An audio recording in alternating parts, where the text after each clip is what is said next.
எனக்கு நான் இதில் சாதாரணமாக தான் நடிக்க இருந்தேன். ஆனால் அண்ணன் டைரக்டர் சார் சுழுக்கெடுத்து வசன உச்சரிப்பெல்லாம் எனக்கு இப்படி வேணும்னு சொல்லி கொடுத்து என்னை முழுக்க என்னை செதுக்கினது ஆர்.கே. செல்வமணி சார். இப்படி ஏகப்பட்ட விஷயங்கள் தமிழக அரசியலை அந்த காலத்து 34 வருஷத்துக்கு முன்னாடி இவ்வளவு தைரியமா தோல் உரிச்ச ஒரு மாபெரும் புரட்சி இயக்குனர் தான் செல்வமணி அவர்கள். இன்னமும் அந்த வீரியம் வீரியம் குறையாம இருக்கு.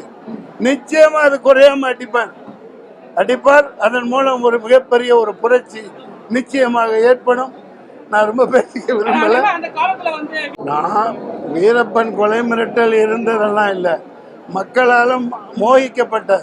எப்படி கிளைமாக்ஸில் வசனம் சொல்கிறார், லாகத்தனிகான் வசனம், ஐயோ ஐயோ ஐயோ வண்டியில் வரும், ஹெலிகாப்டரில் அங்கேருந்து ஃப்ளைட்டில் கோயம்புத்தூருக்கு வரும், 40-50 பக்கம். அவர் மல்லியம்பட்டி அம்பாசிடர் கார் எடுத்துக்கிட்டு கோயம்புத்தூர் வந்து அங்கேருந்து பாலக்காடு கொண்டாந்து அங்கேருந்து சாலக்குடிக்கு ஜீப் வழியா அந்த என்ன இது மாரத்தான், என்ன ரேஸ் அது, மரத்தாணி இல்லை, கையில் பிடிச்சி வாங்கிட்டு போவாங்களே, ரிலே. அந்த மாதிரி வசனம் வந்து சேர மாலை 5 மணி ஆகும். கூப்பிட்றான் சொல்லி எங்கேயாவது குதிரை கடியில் உட்காந்து புல்லு கடிச்சிட்டு இருப்பேன். என்னை கூப்பிட்டு பேச வைப்பாங்க. அப்படி ஒரு வசனம்.